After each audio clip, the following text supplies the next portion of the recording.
Hi everybody, it's Stephanie from Cover's Corner Suburban Homestead. I want to take you on a quick tour of our homestead. We've been here for about 2 years. We live in a suburb, so we can't have livestock like chickens or anything, but we have a good gardening setup. So I hope you'll join me real quick, trying to beat the weather. It's supposed to be raining for the next day and a half, so let's get this started real quick. I'm going to take you over first to our fruit, what we call our fruit garden. There's one of our dogs. She decided to cut her side open the other day, so we had to take a quick trip to the vet, which is always wonderful during this time. But this is our little patch for where we have all of our fruits. We have raspberries. We have 5 raspberry plants here. We have a couple trees that we want to get put in. Still in the process of doing that. Obviously we're going to mulch here. We have our rain barrel catchment. We have one on the other side of the other end of the house also, and we have some blackberries. We have 5 of those also, and as you can see, it's a very suburban area that we live in. So this is right on the outskirts of town. So, well, technically it's still in town, and we have 3 grape vines here, and this is where we're gonna arbor them. We'll probably have to add to that. And then we have a 5x10 strawberry patch, and hopefully you can hear me with the wind, because of course once you get outside it starts picking up. You know, wander on over this. Our garden area is, well, these are, while we're here, these are 2 of our girls' beds. They each have one here, and they have pepper and a tomato planted in there, and then they have this one has some onions in there, and they have various other various other things planted in there. Shelby, crazy girl with the cone. And this is our newly expanded garden area, because last year it wasn't about half the size of this. So it's a new gate that my husband put in, all new fencing, because we had that fencing up around it last year, up around the smaller part of it.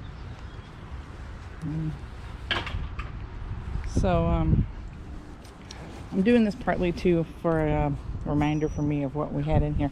I just set these up yesterday. I'm going to try these. I got them from Amazon. They're grow bags for potatoes and stuff. So there's a little Velcro window here that you can pull down to harvest them, or pull up to harvest them. So yeah, that's just a new thing going in. Pumpkin plants. This is jack-o'-lantern pumpkin. We're gonna arch it, or we're gonna trellis it, I should say. I don't know if I'm gonna just do a straight trellis right here just for that, or just kind of, we're gonna put mulch down in all the aisleways. So if I'm just gonna let it come out this way, we'll see. And this is a spaghetti squash. I'm gonna try trellising it on this old, and it's not a tomato cage. It was actually bought just as a straight trellis from Lowe's like several years ago. And then I have celery back there, and this is an acorn squash. It's supposed to be bush variety, so we'll see how that goes.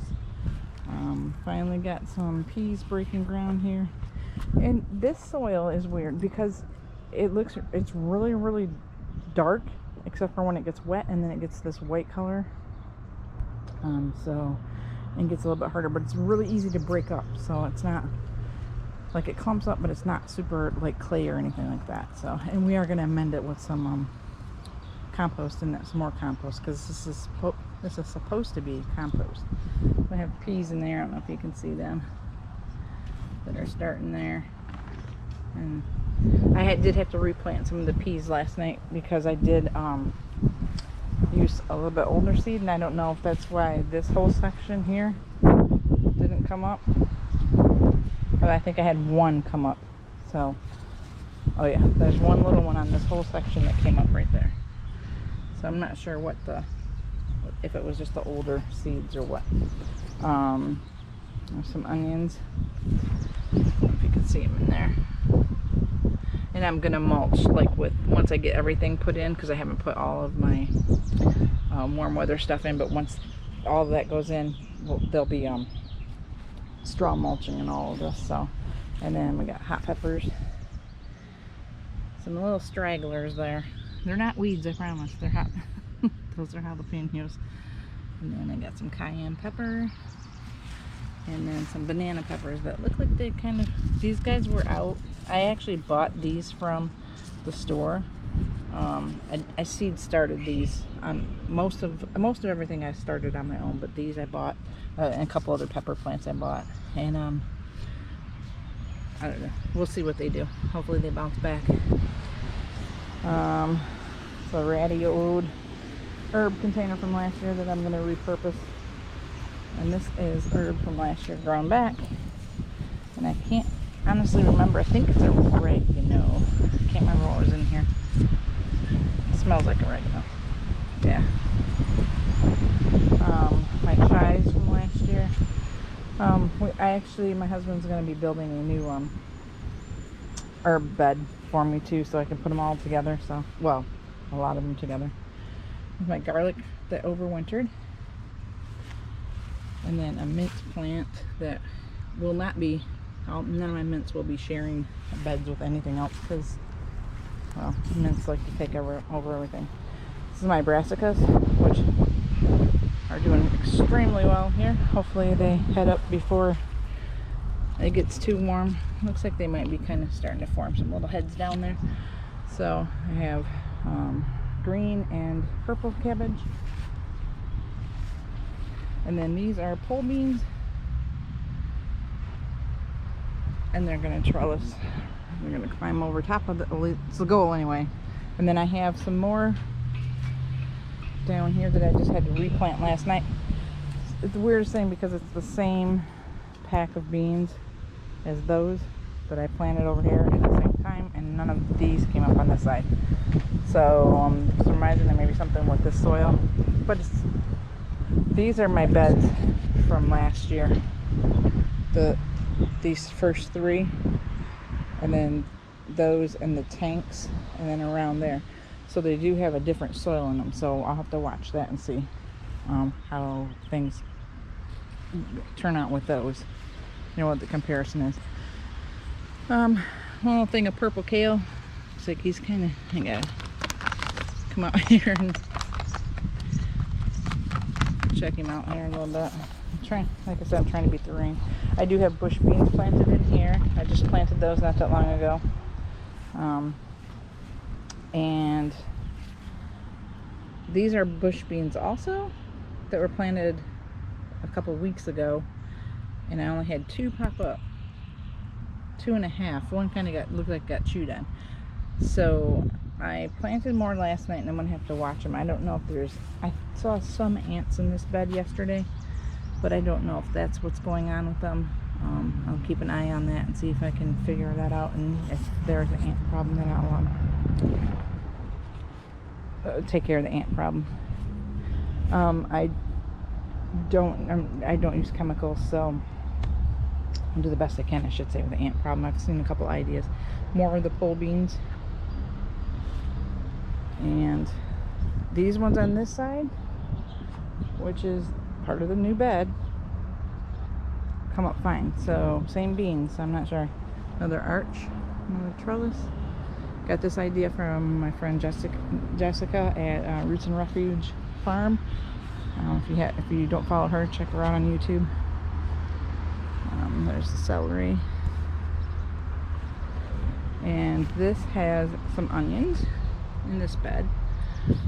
And I kind of just am testing stuff out, honestly, with the new soil and the new planting beds. So this also has some bush beans in it.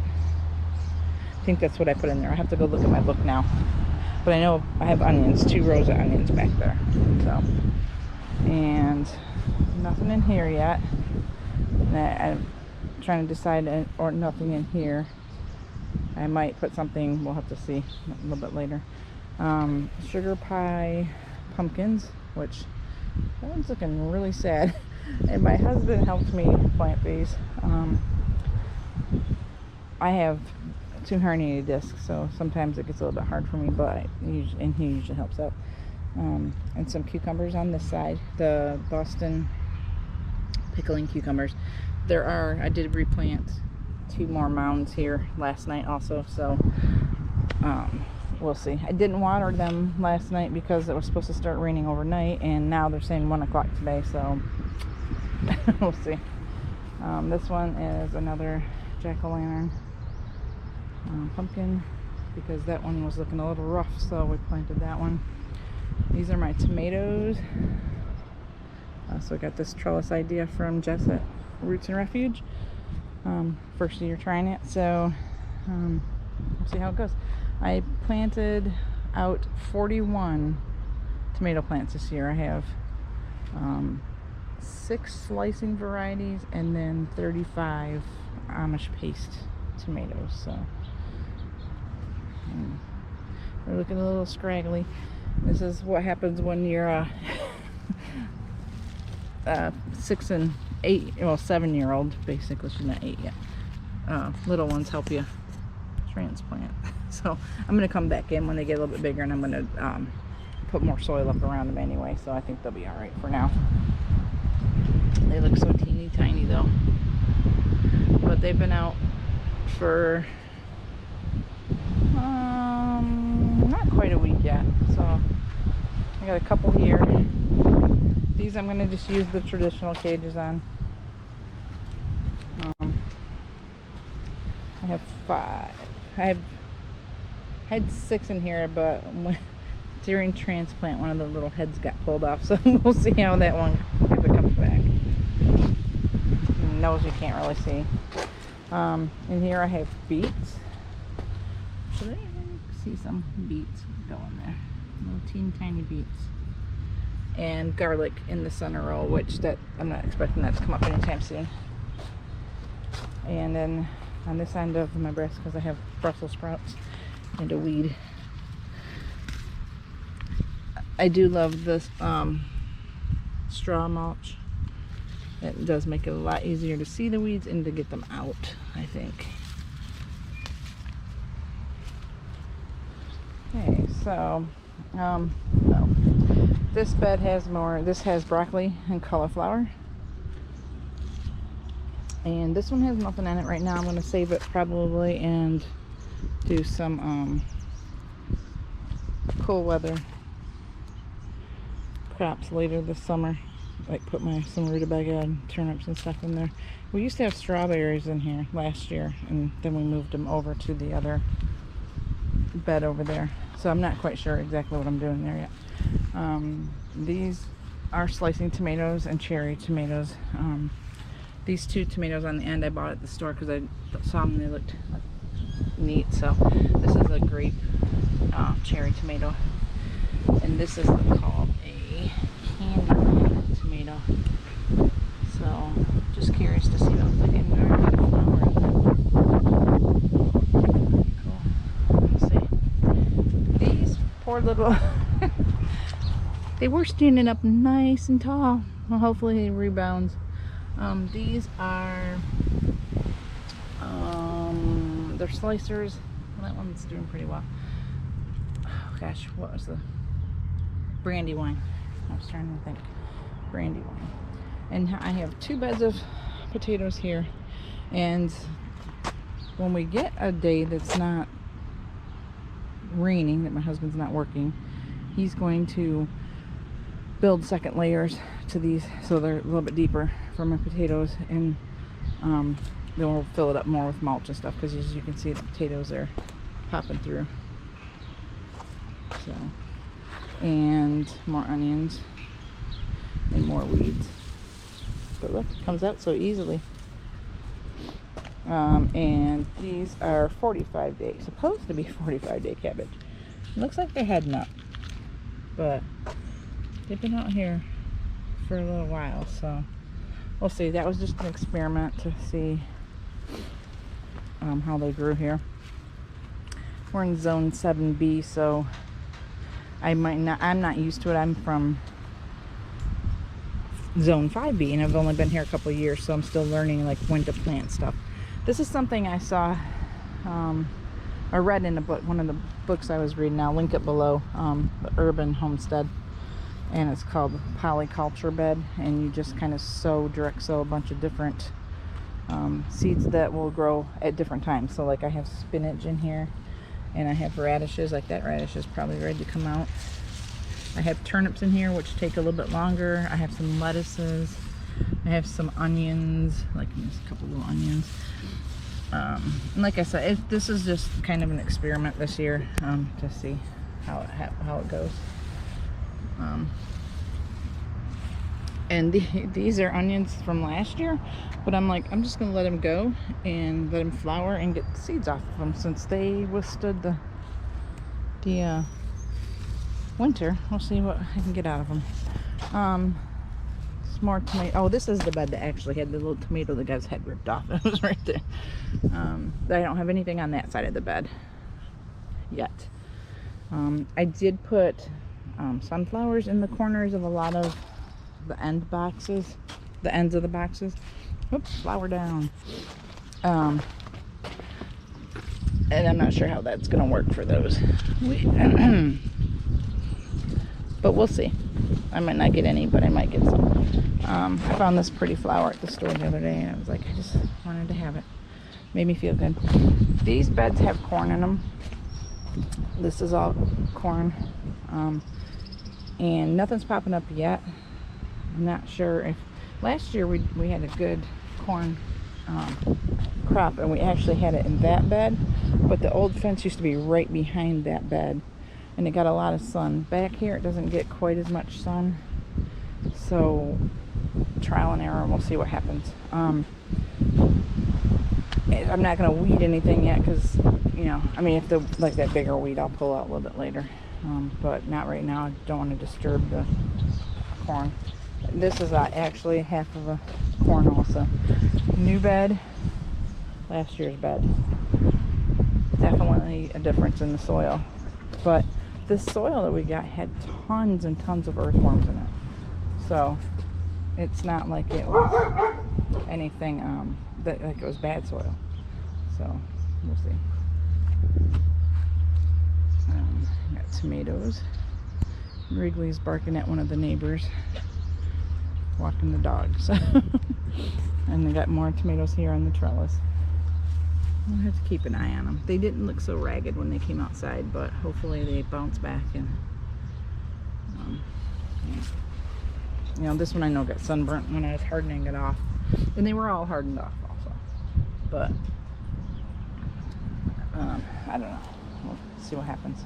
This is a watermelon. The girls wanted a watermelon, so I'm going to try trellising on that. Zucchini and the yellow squash. And I only have one of each because last year I had two of each and we got so much more. I may plant one of each in one of the other empty spaces I have. We'll see. But I'm going to try trellising them this year too and pruning them down. So something I just read about. So anyway, just a quick tour of what we have so far. Extra straw that needs to go on the beds. Extra wood because we're building more still. And our extra pile of dirt. And then we're going to get soil, the compost, and then we're going to get, I believe we're going to mulch these rows. That's what we talked about. So they're not, so we don't have to come in with the weed eater, I should say. Weed whack. Shelby. You are an attention hound. But anyway, hope you guys have a great day. I hope you enjoyed your tour around what we're trying to do to sustain ourselves and provide for our family. And I will talk to you later. Have a great day. Thanks.